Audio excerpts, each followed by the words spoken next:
Special Angel Rincon. I came here to bring you another review, and I know in 2 days, or well, actually in a day now, seeing that it's midnight, I hope we're all looking forward to, what we have been looking forward to, which is the Super Bowl, ladies and gentlemen. It's in a day from now, officially a day from now, at the, at the Superdome in New Orleans, the home of WrestleMania 30. But in a day, it's going to be the home of the next Super Bowl. It's going to be a big day, ladies and gentlemen, and I'll bring a video on that day because I'll have my cousins and stuff over, and so we're going to be hanging out and just show you what it's like in the house, you know. So I'm going to bring you a review for No Way Out 2001, but first I just wanted to say that I know that like a week ago THQ dropped the WWE games, so they're not going to be making WWE games anymore. There's still going to be games made, don't worry, there will, but they're not going to be making them. I heard that Take-Two, which is like a parent company of 2K Sports, is possibly going to start making them. And really, I had been hoping for the longest time that THQ would drop them, but you see, I was hoping that it would be EA Sports that decides to make them, but I guess 2K Sports is alright. But you see, I just wanted to say that, and y'all can tell me if this is a good idea or not, but I would think it is. But you see, when WWE 13 was coming out, you know, there was a whole Attitude Era thing and everything, and you know, they didn't have guys like Kurt Angle or well, quite a few other names that I could think of on there. That's because it only covered the Attitude Era of 1997, well, late 1997 to 1999. So I was thinking, how about WWE 14 covers 2000 to 2002? So that way it could also have the biggest WrestleMania of all time in there, which is WrestleMania X7. I'm just saying about that. But anyway, let's get to my next review, No Way Out 2001. When Hollywood Video, you know, that video store, when it was still open, I used to rent this like so many times on VHS, WWF logos on it and everything.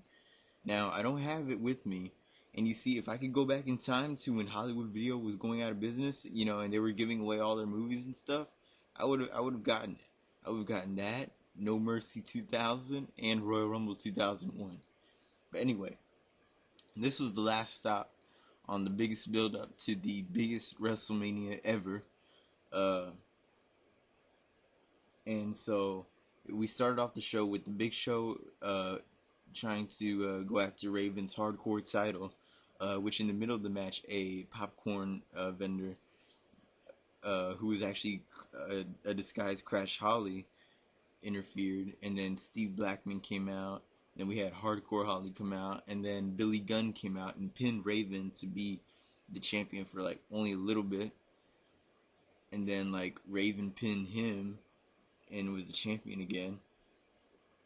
But then like Molly Holly and some chick in disguise that Raven had, I guess, hired or whatever, came out to help, but that didn't really do anything. So Big Show ended up pinning Raven at one point and would walk away with the hardcore title.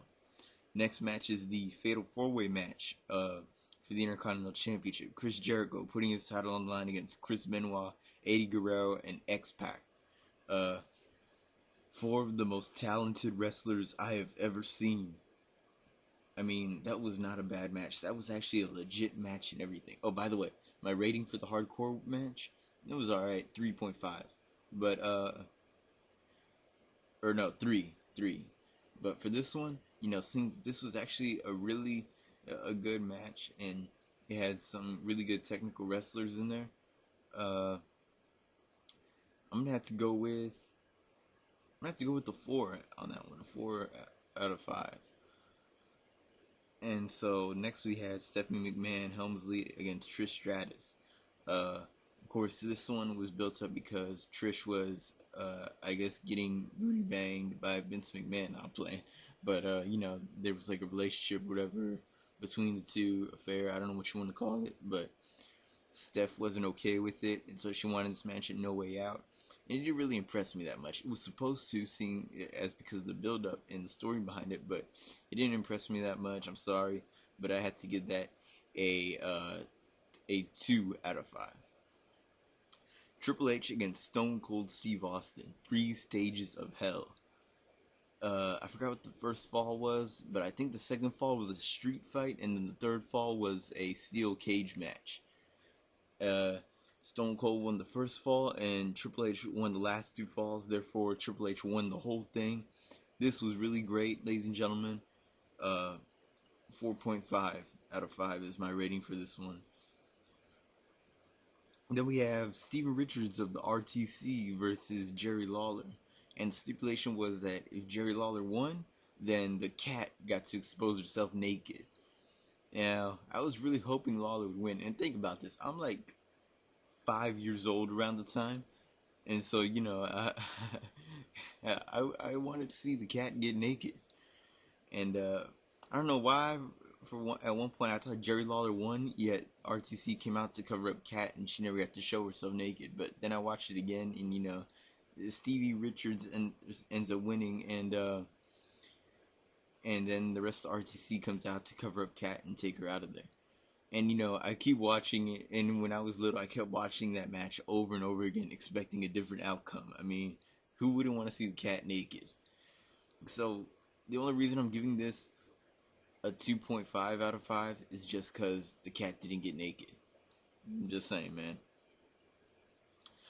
Next was the Dudley Boys putting their tag team titles on the line against Christian and Edge and the Brothers of Destruction, Kane and Undertaker. It was a tables match, 3 teams, and the first team to throw, or the first person to throw somebody through the table, their team wins. It was an okay match, I guess, and in the middle of it, because Undertaker and Kane were poised to win it, but then Rikishi and Haku came out to go after Undertaker and Kane, and while they were fighting them in the ring, Devon and Bubba Ray gave the 3D to Christian, therefore retaining the titles. And it was an okay match, not the best table match, but I give it a 3.5 out of 5. Next we had the main event, The Rock versus Kurt Angle for the WWE at the time WWF Championship.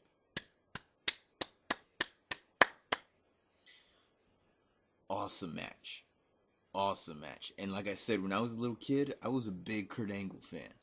And yeah, Kurt Angle lost that match, and I was upset that night, and I was upset the day after, but over the days I got over it, and it was actually good that I got over it, because The Rock would go on to fight Stone Cold in the main event of the biggest WrestleMania ever.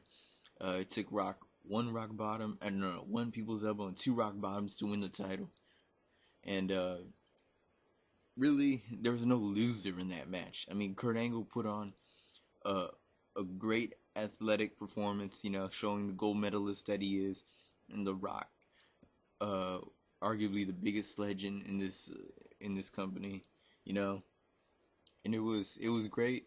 It was the last stop on the road to WrestleMania 17, and by the way, I'll be doing a review for that soon, and like I said, that's gonna be my longest review, but I hope y'all stick around for that.